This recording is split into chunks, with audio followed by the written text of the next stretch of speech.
esse encontro que você e eu, nós consagramos, separamos para compartilhar a palavra de Deus.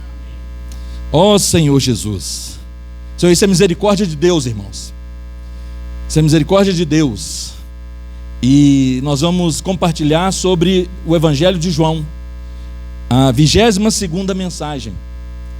O tema do Evangelho de João é palavra, vida e edificação, né? Palavra, vida e edificação. E nós já estamos há quase um semestre estudando esse tema. Começamos da mensagem 1, hoje já é a 22ª mensagem. Na semana passada, a 21ª, nós falamos sobre o enviado de Deus. E aí nós abordamos o capítulo 5 do Evangelho de João. Hoje nós vamos compartilhar sobre o capítulo 6 do Evangelho de João, onde a mensagem, o título dela é a multiplicação dos pães e dos peixes. É uma mensagem muito conhecida no meio cristão, mas eu creio que Deus te trouxe aqui essa noite para falar algo especial no seu coração e no meu coração. Que nós possamos ter os ouvidos ungidos, né? Não só os ouvidos físicos, mas os ouvidos espirituais, para que a palavra realmente possa entrar e fazer morada e habitar ricamente em nós e causar uma transformação.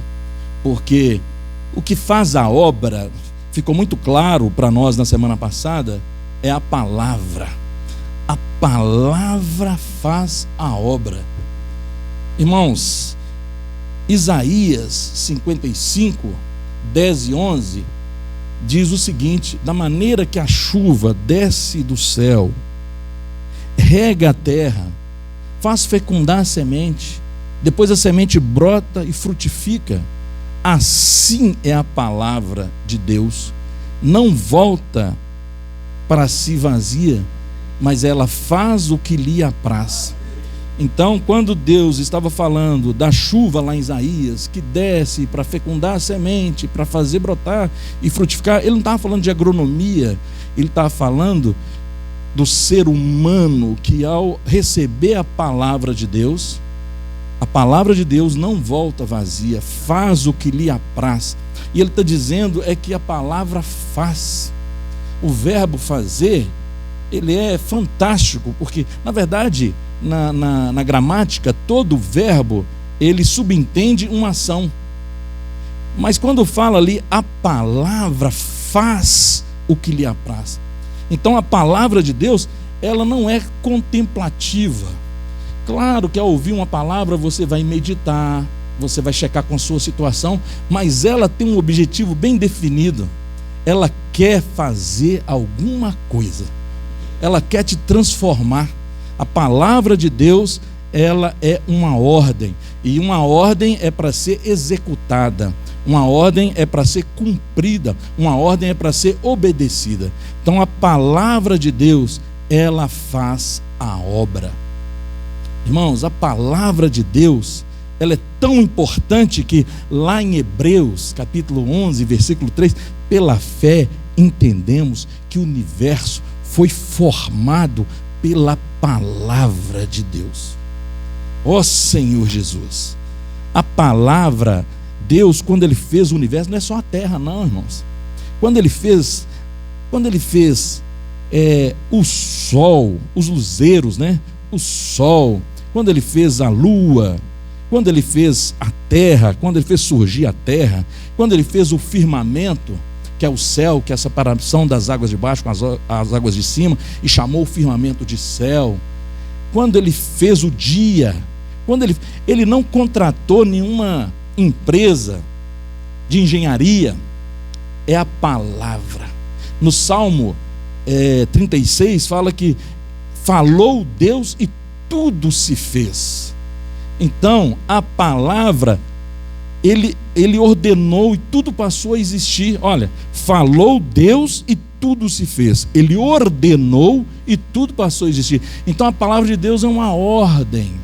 E nós vimos na semana passada como que deve ser a nossa atitude com relação à palavra. A única coisa que eu e você podemos fazer para cooperar com Deus nessa terra, a nossa obra é crer naquele que foi enviado, é crer nas palavras dele, que as palavras são espírito e são vida. Os discípulos perguntou, mas qual é a obra que nós devemos fazer? Aí Jesus falou, a obra é que vocês devem crer no enviado, ó Senhor Jesus.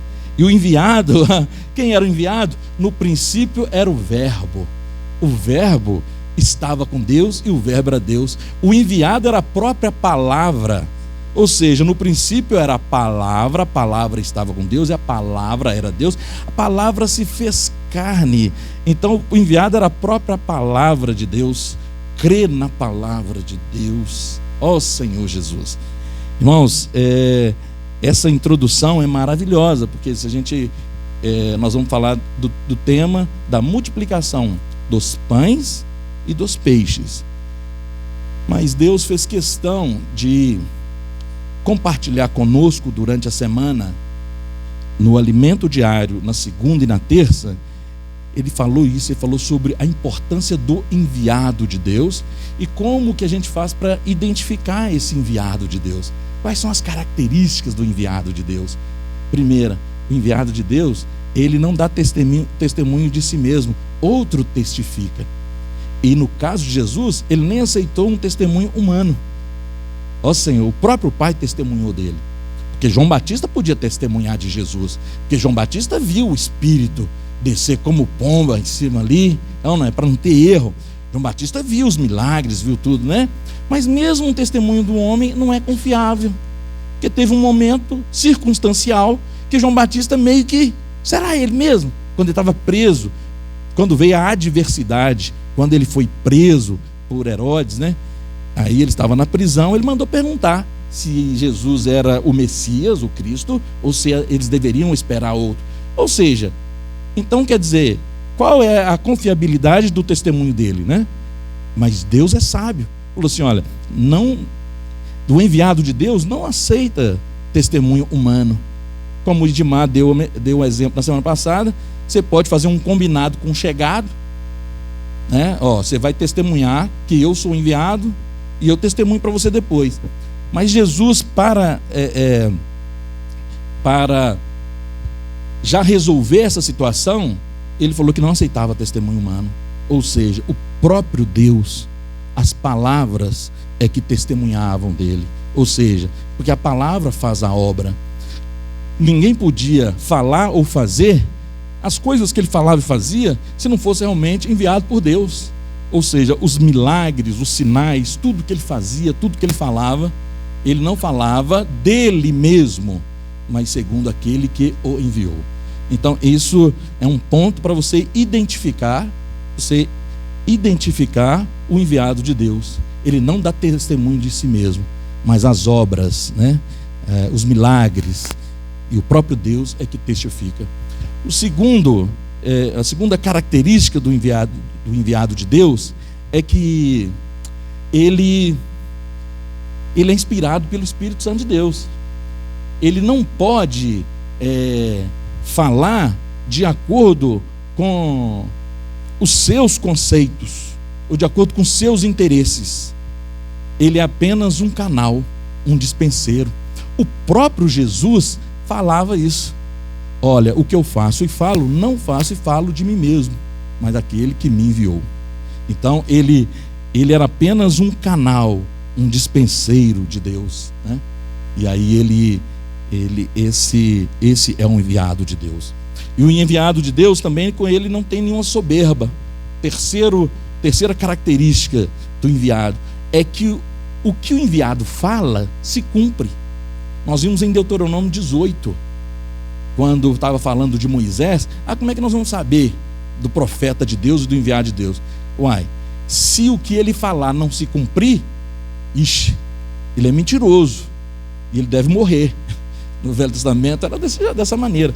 Então, no Novo Testamento, ou seja, se cumpre o que o enviado fala, porque ele fala segundo a vontade de Deus, e o que Deus fala se cumpre, então vai se cumprir o que esse enviado fala por Deus, tá certo?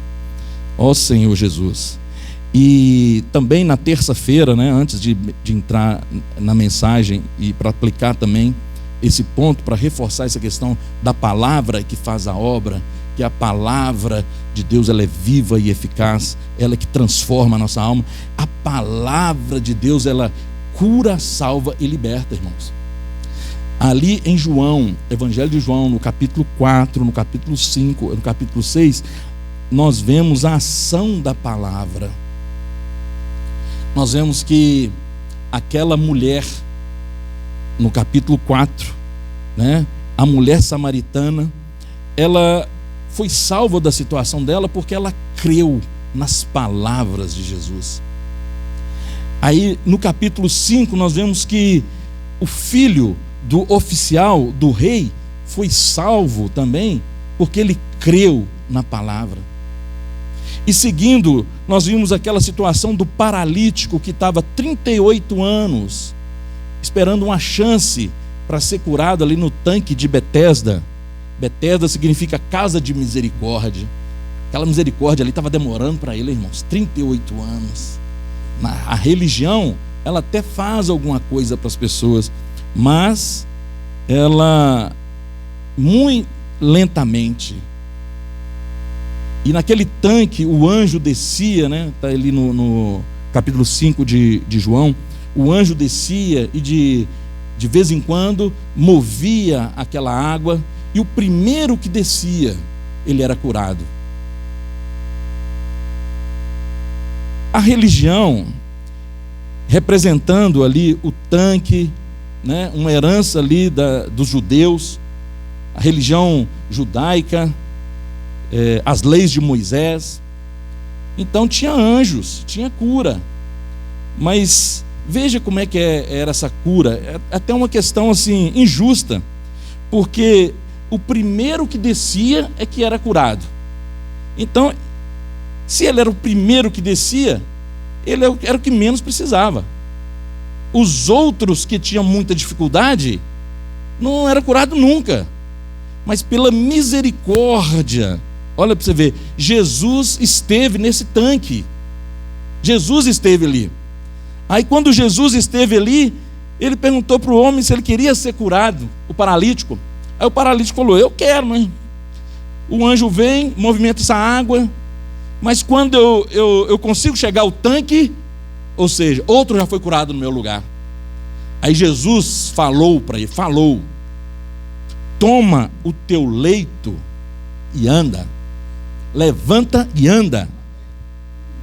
Imediatamente. Então, a palavra de Deus, ela é poderosa.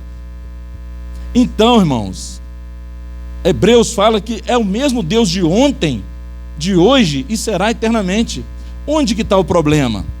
O problema está muitas vezes em nós, porque a palavra fala que se nós crermos, nós veremos a glória de Deus.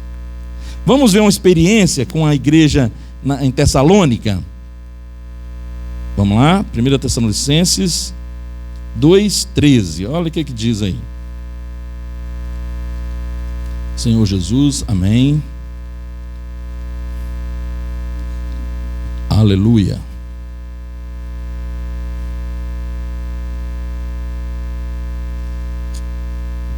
Primeira Tessalonicenses 2,13.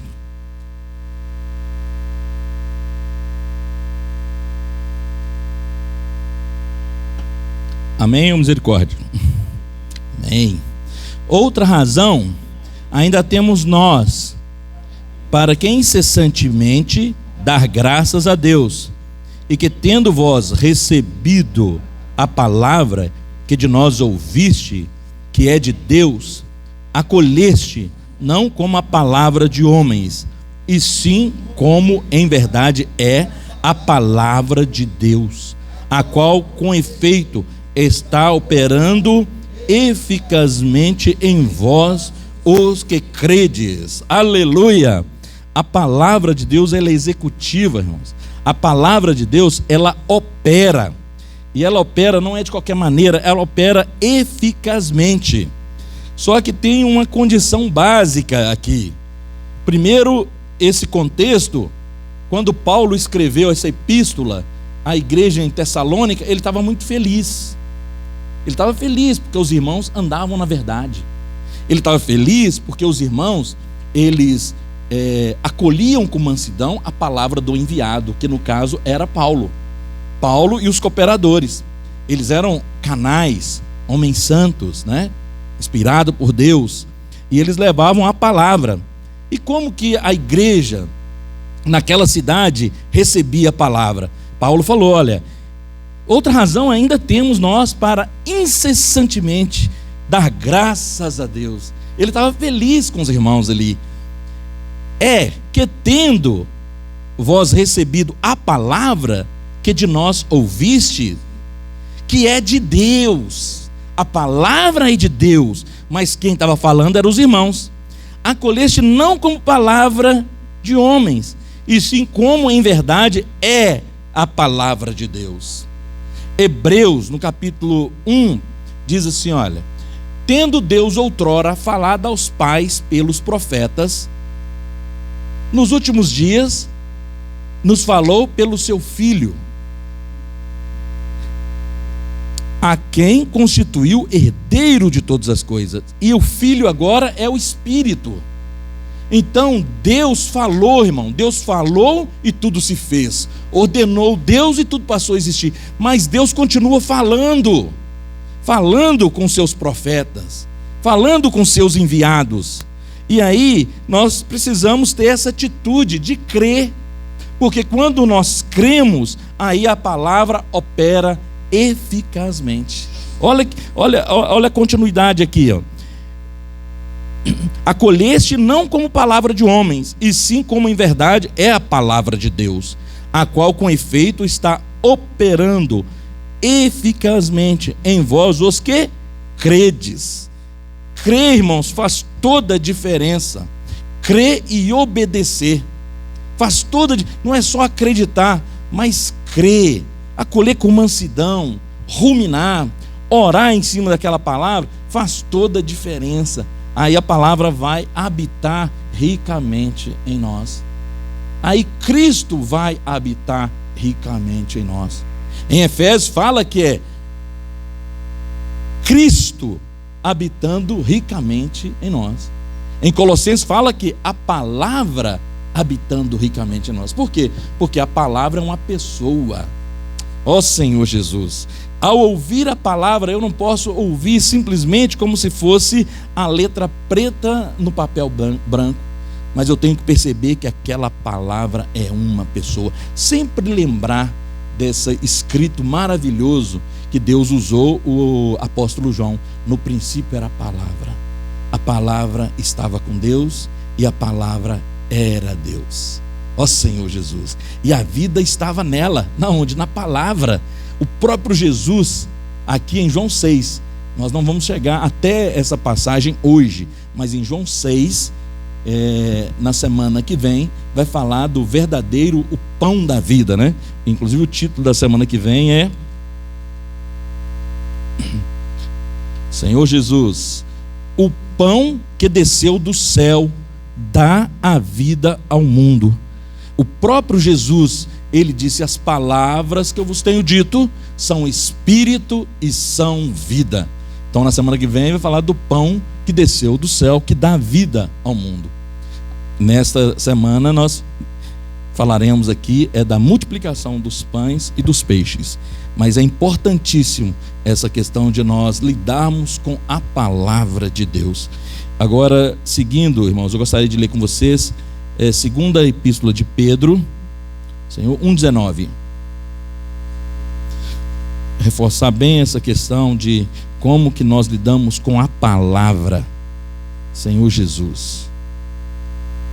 Segunda de Pedro,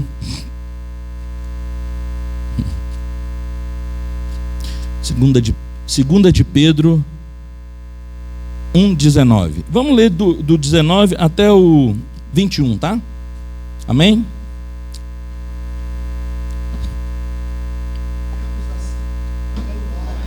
Confirmados? Profética. E fazeis bem em atendê-la, como a uma candeia que brilha em lugar tenebroso, até que o dia clareie e a estrela da alva nasça em vosso coração, sabendo primeiramente isto, que nenhuma profecia da Escritura provém de particular elucidação, porque nunca jamais qualquer profecia foi dada por vontade humana. Entretanto, homens santos falaram da parte de Deus, movidos pelo Espírito Santo. Aleluia! Senhor Jesus, que o nosso coração, Senhor Jesus, possa ter esse sentimento aqui de atender a palavra, ó Senhor Jesus. Por isso o apóstolo escreveu: temos assim tanto mais confirmada a palavra profética. O que é a palavra profética? É a palavra falada pelos profetas, que vai dar direção, Salmo 119, 105, diz assim: olha, lâmpada para os nossos pés é a tua palavra e luz para os meus caminhos. Então, essa palavra que tem a luz, não só a luz do mundo, mas ela também tem a luz da vida. O próprio Jesus, em João, no Evangelho de João, no capítulo 8, ele fala assim: olha, eu sou a luz do mundo, quem me segue não andará nas trevas, pelo contrário, terá a luz da vida. O louvor que nós oferecemos ao Senhor é que o Senhor, como a sua luz da vida, desvanece todas as trevas, tornando tudo claro. Eu rogo a ti, Senhor. Diz lá: pouco sei de mim, mas me engana o coração, o meu orgulho vão. Ó Senhor Jesus, que tua luz da vida desvaneça todas as trevas, tornando tudo claro. Nós temos que clamar por essa luz. Mas essa luz, irmãos, vem como? Essa luz vem sobretudo, irmãos, por meio da palavra.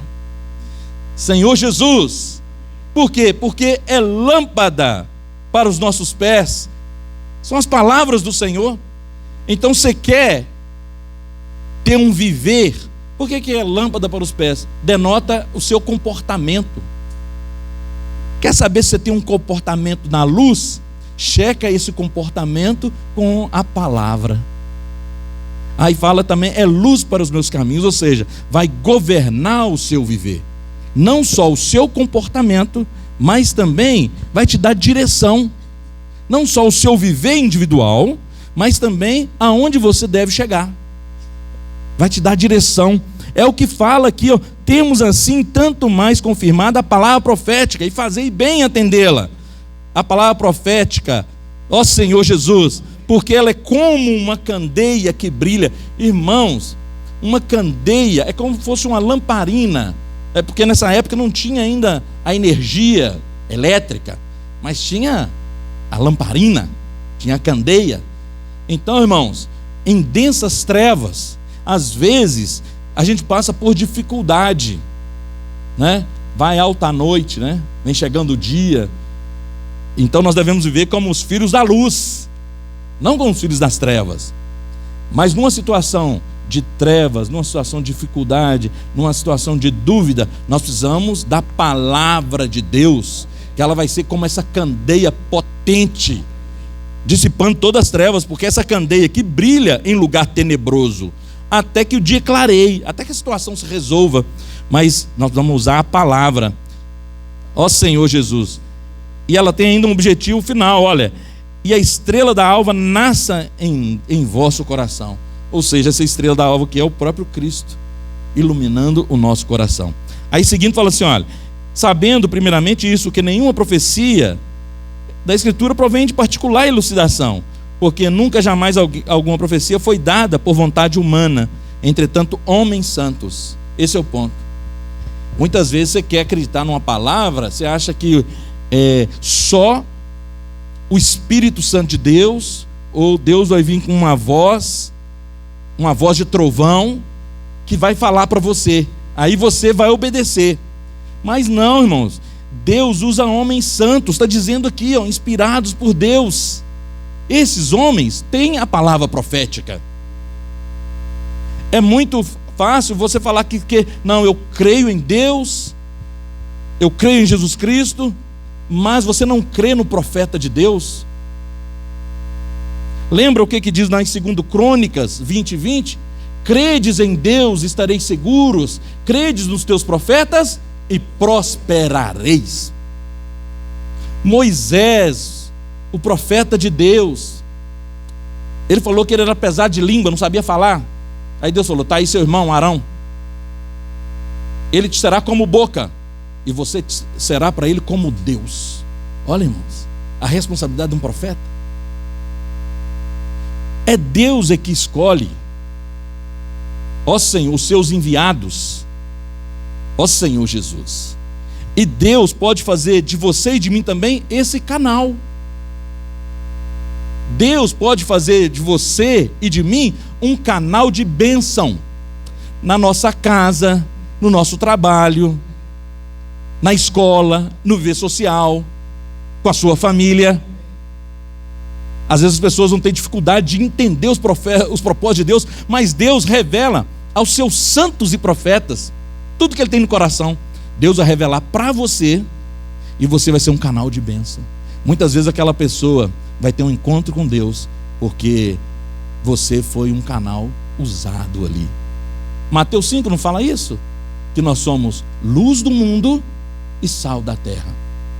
E fala que essa luz do mundo deve brilhar em nós, que as pessoas, através do nosso testemunho, glorifiquem a Deus. E não se acende uma candeia para colocar debaixo da cama ou debaixo do alqueire, mas é para colocar no velador, porque aí vai iluminar todos que estão na casa. Nós vamos ver aqui essa noite que muitas vezes nós temos colocado essa luz debaixo do alqueire. Nós vamos ver o perigo do mundo da subsistência.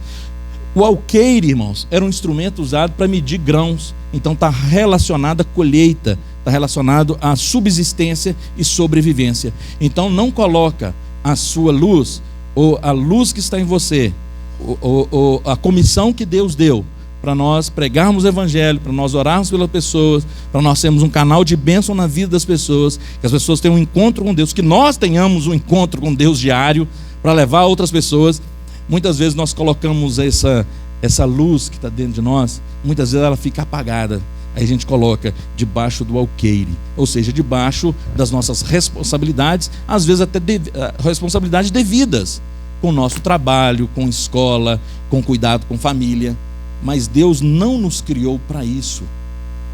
Devemos sim cuidar bem na escola, cuidar bem da família, cuidar bem do nosso trabalho, mas sabendo que a nossa principal função, nós somos servos de Deus vivo. Nós não somos deste mundo. Nós somos luzeiros, para que a luz brilhe, que brilhe em nós, alcance as pessoas. Gênesis 1:26. Deus, ao criar o homem, criou a sua imagem e a sua semelhança, e Deus o abençoou e disse: sede fecundos, multiplicai, enchei a terra, dominai sobre as aves do céu, sobre os peixes do mar, sobre todo animal que rasteja na terra. Deus criou-nos para dominar o nosso trabalho, para dominar a questão familiar, para dominar e não para ser dominado. Mas o que acontece quando você coloca debaixo do alqueire o peso da responsabilidade, da subsistência, do comer, do beber, do vestir, do estudar, do comprar, do vender, do negociar, essas coisas vai causando um fardo, e nós não temos tempo para o Senhor. Isso aconteceu com o povo no Egito. No Egito, eles ficaram escravos de Faraó e do mundo por causa dessas responsabilidades. Eles não tinham tempo para Deus. Irmãos, a estratégia do inimigo é a mesma.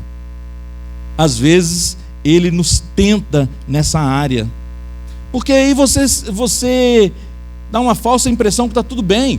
Você tem a sua comunhão com Deus, você faz sua oração, né? Você vem nas reuniões algumas vezes, trabalha muito, aí você não tem tempo. Irmão, nós vamos sair esse final de semana para pregar o evangelho. Não tem tempo. Irmão, nós vamos sair para visitar o irmão. Não tem tempo.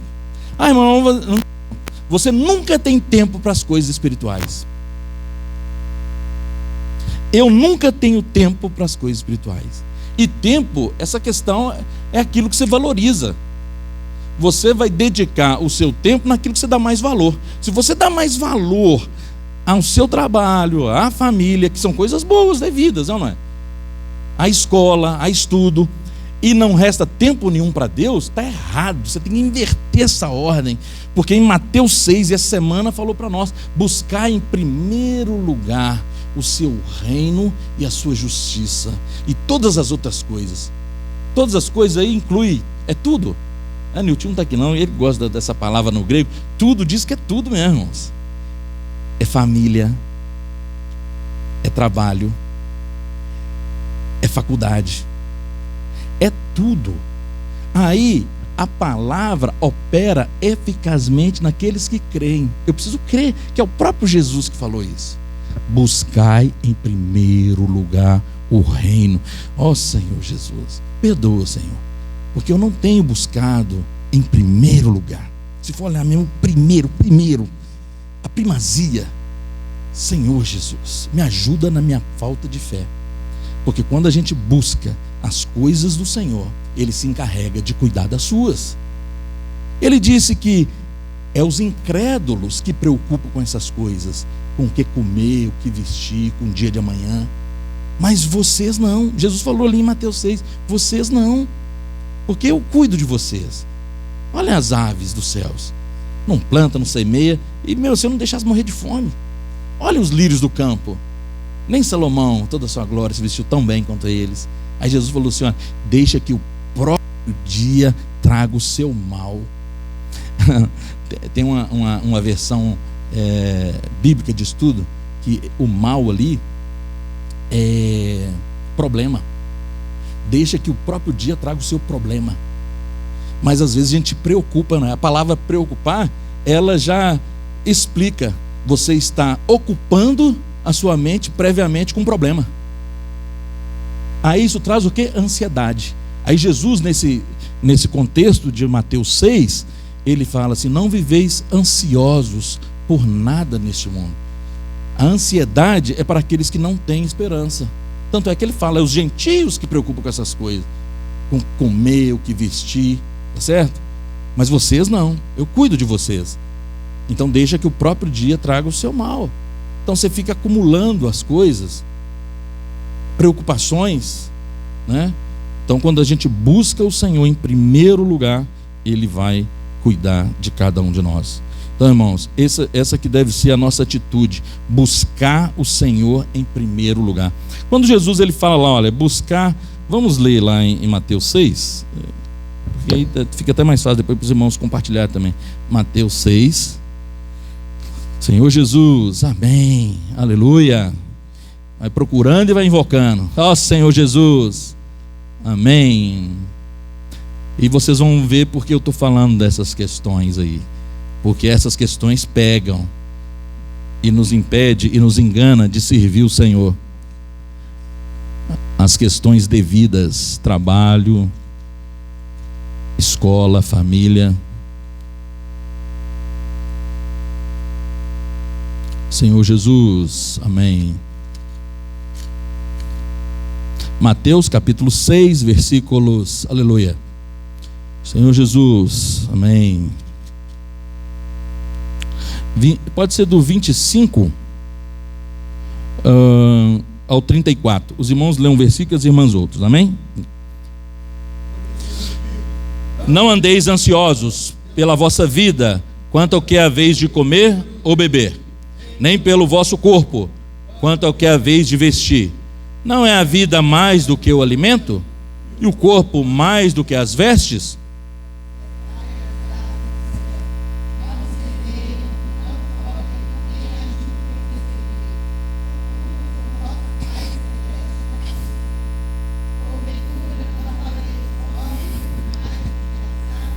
Qual de vós, por ansioso que esteja, pode acrescentar um côvado ao curso de sua vida?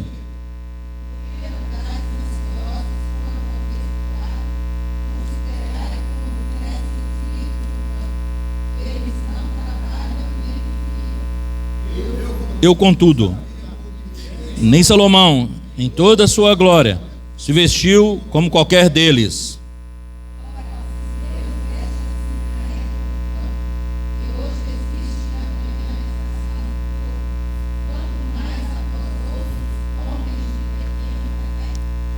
Portanto, dizendo: o que comeremos, que beberemos, ou com que nos vestiremos?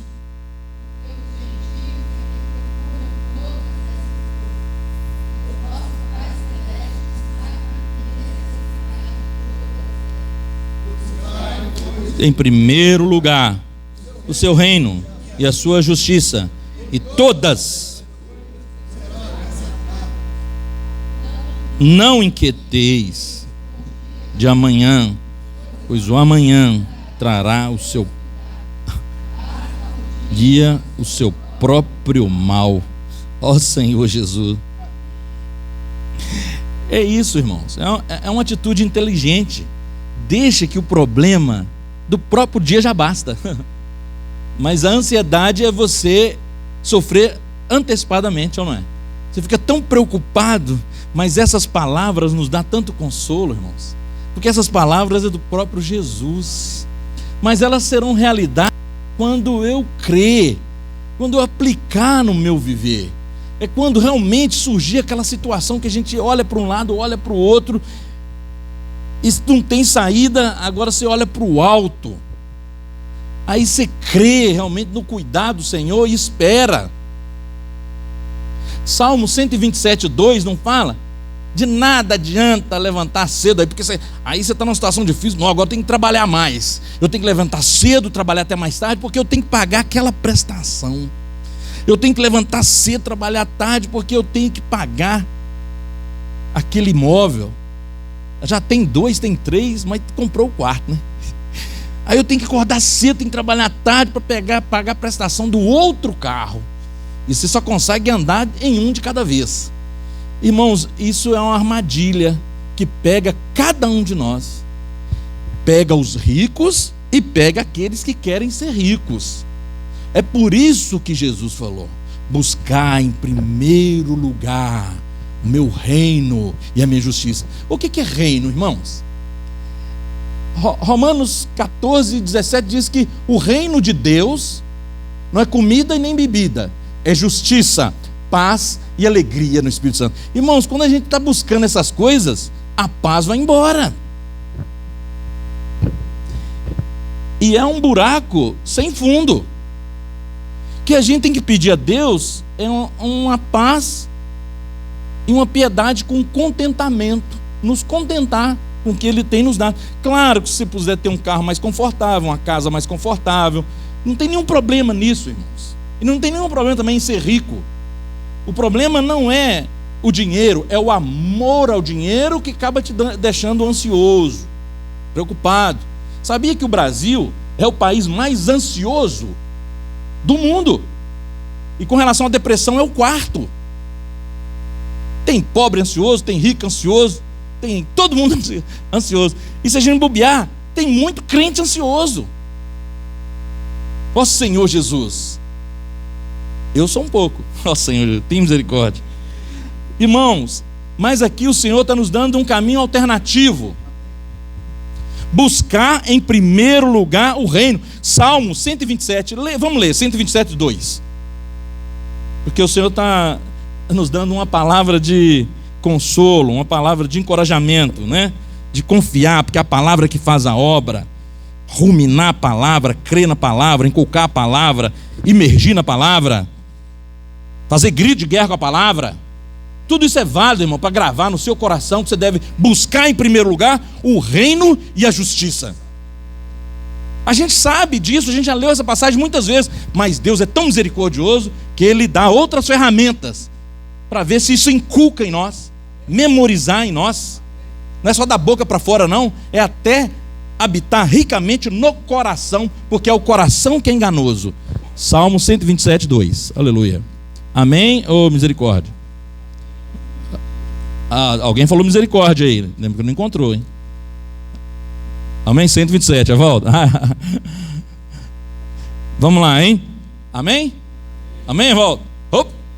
Amém. Inútil vos será levantar de madrugada, repousar tarde, comer o pão que penosamente granjeastes. Aos seus amados ele o dá enquanto dormem. Irmãos, não está falando que crente é preguiçoso, não. Essa passagem fala que o mundo passa, bem como as suas concupiscências. Na oração sacerdotal, Jesus fala que que ele não é do mundo e que nós também não somos do mundo. Na primeira epístola de João 5,19 fala que o mundo inteiro jaz no maligno. Então, quando fala do mundo, fala dessa questão da sobrevivência. Lembra, o Egito representava o mundo da subsistência. Muitos desciam ao Egito e ficavam escravizados. Irmão, o mundo quer te escravizar para você não servir a Deus. Esse é o ponto. Então, eu tenho que trabalhar assim, eu tenho que me destacar assim, mas eu não posso ser dominado por essas coisas. Eu tenho que dominar essas coisas. Então, quando fala aqui, inútil, realmente é inútil você achar que você vai ser o dono da situação. Agora, os seus, se você busca em primeiro lugar, isso quer dizer que o reino e a justiça, tudo vai ser acrescentado. Ele vai te dar enquanto você está descansando. É servir no descanso. Não é falar que, agora não vou fazer nada, né? Colocar as pernas para o alto e as coisas. Não, você tem que trabalhar assim, você tem que estudar, tem que ser o melhor. Mas o que você busca primeiro? Esse é o ponto. Buscar primeiro o reino. E o que é o reino? Agora, o que é o reino? Irmãos, Gênesis 1, 26 e 27. O propósito de Deus eterno, o plano de Deus eterno, sempre foi o reino. Quando Jesus ia nas cidades, fala que ele pregava o reino. Ele falou que o meu reino não é daqui. E ele falava que o reino de Deus é justiça, paz e alegria no Espírito Santo. A palavra fala que, pequenino rebanho, não tem mais, porque agradou a Deus vos dar o reino. Reino, irmãos, é uma esfera onde uma vida governa. Reino é uma esfera onde a vida governa. Reino animal, o animal governa ali. Reino vegetal, a planta governa. Reino humano, o homem governa. Reino de Deus é uma esfera onde Deus governa. Reino é isso. Reino denota governo. Você e eu, em Gênesis 1, 26, 27, fala que você foi criado para o reino. Você foi criado para ser um representante de Deus. Deus te criou, te abençoou e falou assim: sede fecundos, multiplicai, enchei a terra, dominai. Dominai ali, algumas versões falam governai. Ou seja, exercei o reino. Mas infelizmente o pecado entrou. Ó Senhor Jesus, o homem desobedeceu a Deus, ouviu a mulher Eva, e aí o trem complicou todo ele. Aí, ao invés de governar, ele começou a ficar escravo. Porque uma das sentenças de Deus falou: agora você vai trabalhar igual sovaco de aleijado. Isso aí eu que estou fazendo, eu que estou inferindo, irmãos. Mas traduzindo é isso mesmo. Porque falou com o homem que a sentença dele era que ele ia trabalhar do suor do rosto dele. A terra foi amaldiçoada. Ela ia produzir agora gados e abrolhos, espinho. A terra foi amaldiçoada por causa do pecado do homem. Esse homem era para o reino, era para buscar primeiro o reino. O reino, a igreja é a realidade do reino dos céus. Qual é a esfera que Deus governa? É na igreja. Não na igreja de tijolo e de cimento, na igreja real, na igreja que é encabeçada por Cristo, na igreja que é o corpo de Cristo, na igreja na sua casa, na igreja no trabalho, na igreja na família, na igreja na escola. A igreja, ela é o corpo de Cristo. A igreja não é um templo, a igreja não é um local físico, a igreja é um viver.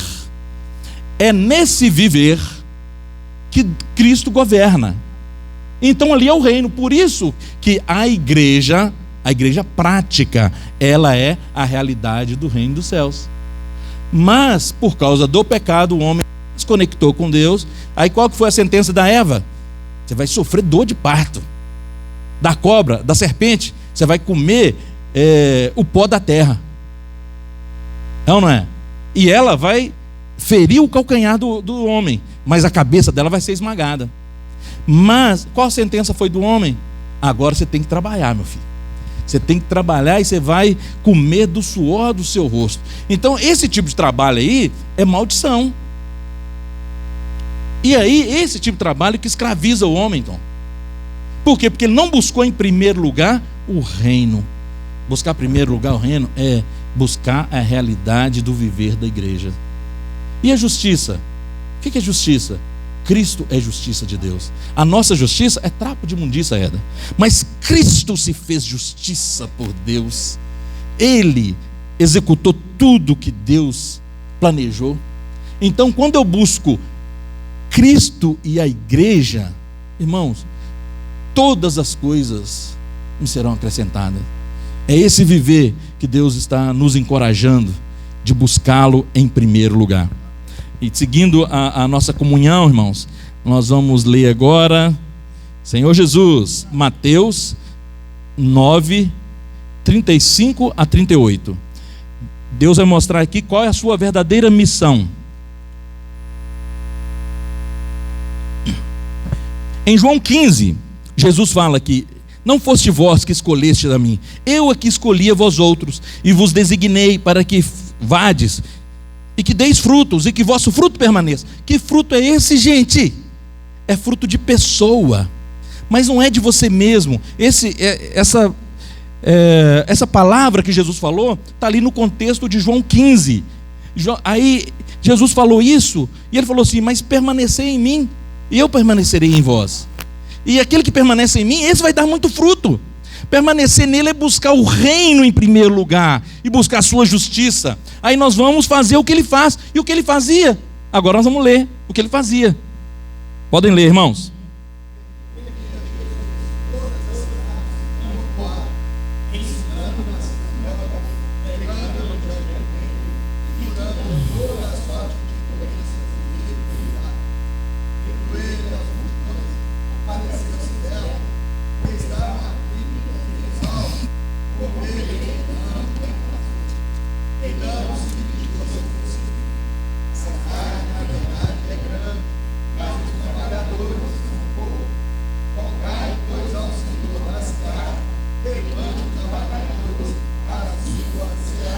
Aleluia! Senhor Jesus, hoje tem poucos trabalhadores aqui, porque na verdade graças a Deus, tem um bom grupo, né? Quase 40 irmãos na conferência de tropas e capitães, conferência de jovens e adolescentes em Belo Horizonte. Aleluia! Então, amanhã nós vamos orar, hoje também, né? Orar para que eles retornem em perfeita paz, da maneira que o Senhor levou. Temos também irmãos que estão enfermos, temos irmãos que estão trabalhando, viajando, mas rogai, Jesus falou assim: olha, rogai ao Senhor da seara que mandar mais trabalhadores, porque ele falou que os campos já branquejam também. Então esse é um ano da colheita. Então nós somos os trabalhadores, irmãos. O comissionamento não é só de Jesus. Jesus estava aqui de cidade em cidade pregando o evangelho do reino. Vocês acham que hoje é Jesus também que vai de cidade em cidade, ou ele conta com você? Então fala para o irmão do seu lado: Jesus conta com você. Jesus conta com você para que outras pessoas sejam alcançadas, irmãos. Irmãos, fala sério. Na sua empresa, na sua sala da faculdade, na sua família, tem pessoas que estão cansadas e exaustas como ovelha que não tem pastor? Ou é só na minha empresa, na minha casa, na minha família e no meu trabalho? No mundo inteiro tem, gente. As pessoas estão cansadas e aflitas. Não é só na época de Jesus. Jesus tinha essa sensibilidade. Mas às vezes nós estamos tão ocupados com o nosso trabalho, escravizados com o nosso trabalho, em dar resultado, em melhorar resultado, e concorrente, e preço baixo, e preço de mercado, e o preço sobe, o preço abaixa. E tem boleto para pagar, e tem fornecedor, e tem funcionário para pagar, e tem imposto, tem isso. Está tão ocupado que a luz fica debaixo do alqueire. Ó Senhor Jesus. Mas precisamos mudar essa situação, irmãos. Buscar o Senhor em primeiro lugar. Esse é o ponto. De tudo que eu falei aqui essa noite, se você pegar isso, você pegou o encargo. Buscar em primeiro lugar o reino e a justiça, e tudo será acrescentado, até a sua coroa no reino, até você ser um vencedor, para vencer essas coisas. Vencedor, vencer a dor. Se você se dispor, posso orar por você, é só você falar, na sala ali na faculdade, no ambiente de trabalho, na sua família, é só você deixar escapar, posso orar por você? Você vai ver que as pessoas estão exaustas e aflitas, irmãos, como ovelha que não tem pastor. Às vezes tem uma capa, parece muito bem fisicamente, mas estão com suas almas destruídas, as suas emoções destroçadas. Então quando você começa a orar para a pessoa, é problema espiritual, irmãos. Fala assim: olha, você falou o que eu estava precisando de ouvir.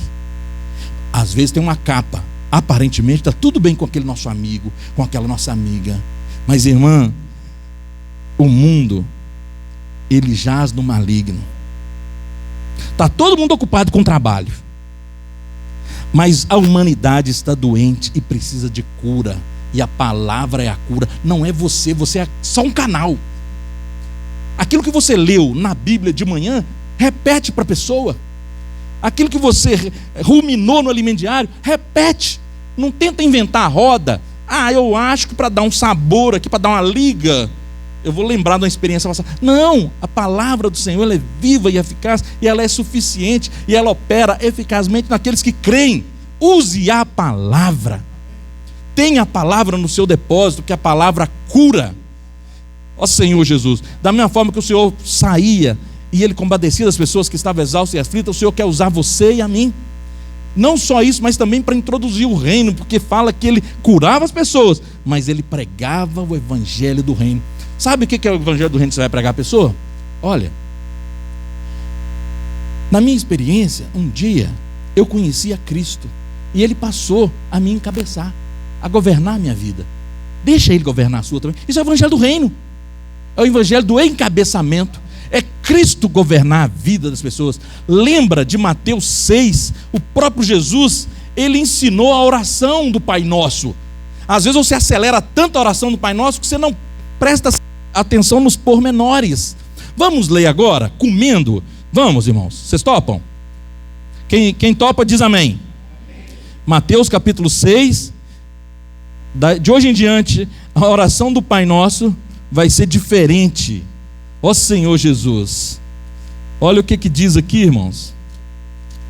Mateus capítulo 6, e olha que é no capítulo 6 que ele fala da ansiedade, de buscar em primeiro lugar o reino e a sua justiça. Olha o que Mateus 6 fala, é riquíssimo, irmãos.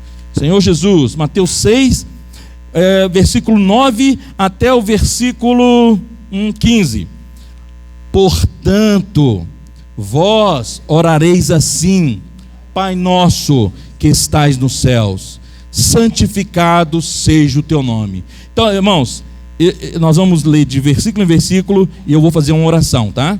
De versículo eu paro um pouco, faço oração, depois a gente vai ver outro. Portanto, vós orareis assim: Pai nosso que estais nos céus, santificado seja o teu nome. Eu acredito num Pai, e esse Pai está nos céus, e Ele cuida de todas as coisas. Ele está acima das coisas humanas. Ele é um Pai nosso que estais nos céus. Santificado seja o nome dEle. No meu viver, que Ele santificado. O que é santificado? Separado. Ele é exclusivo. Que Ele tenha um lugar de primazia no meu viver. Santificado seja o teu nome. que eu considere o Senhor realmente separado. Eu quero te buscar em primeiro lugar. Pai nosso que estás no céu, santificado seja o teu nome, que está acima de todo nome, acima do meu nome, acima de todo nome.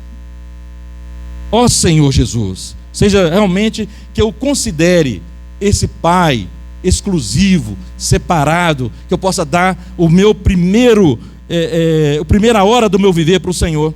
Agora o 10. Venha o teu reino, faça-se a tua vontade, assim na terra como no céu. Venha o teu governo. Às vezes você fala, Pai nosso que estás nos céus, santificado seja o teu nome, venha o teu reino. Você não sabe nem o que é reino. Agora ficou mais claro para nós que o reino é o governo dele, é o encabeçar dele. Venha o teu reino, venha o teu encabeçar, venha a tua direção, venha a tua administração hoje no meu viver, que eu não possa decidir nada sem consultar o Senhor. Venha o teu reino, venha o teu governo, venha a tua administração, venha o teu encabeçamento no meu viver, na minha casa, no trabalho, na escola, nos meus negócios, na empresa. Venha o teu governo, venha o teu reino, venha essa esfera, que o reino não é comida nem bebida, é justiça, paz e alegria no Espírito Santo. Venha essa esfera de paz, de alegria, de Espírito Santo. O Pai Nosso vai ter mais sabor para você, irmão. Aí fala assim, olha, faça-se a tua vontade. Um reino no exterior vai fazer a vontade do governante ali, não é? Não adianta o presidente do Brasil querer que a vontade dele seja feita em outro reino. Mas Deus quer um reino, para quê? Para que a vontade dele seja feita. E a vontade dele é soberana. Senhor, venha o teu reino, venha o seu governo, que a minha vida possa ser essa esfera de justiça, paz e alegria do Espírito Santo, para que a sua vontade seja feita. E a vontade de Deus é que Cristo encabece todas as coisas, nos céus e na terra. Porque lá no céu, Pai, a sua vontade já é feita. Mas venha esse reino, essa esfera, que a vontade seja feita aqui na terra. Aí, olha, dito isso, aqui o Pai Nosso está mostrando que esses 3 itens principais aqui se referem aos interesses de Deus. Aí depois que é os seus interesses, o pão nosso de cada dia nos dai hoje. Senhor, eu não quero preocupar, deixa que o dia traga o seu próprio mal. Eu não quero me preocupar com o dia de amanhã. O meu sustento, o meu trabalho, o pão aqui, irmãos, não é só o que comer, mas também é o que beber, é o que vestir. Não é? É a nossa vida, é o nosso sustento, é onde morar. Então, o pão nosso de cada dia nos dai hoje. Perdoa as nossas dívidas, perdoa, Senhor, os nossos pecados, assim como nós temos perdoado aos nossos devedores. Não nos deixei cair em tentação, mas livra-nos do mal. Irmãos,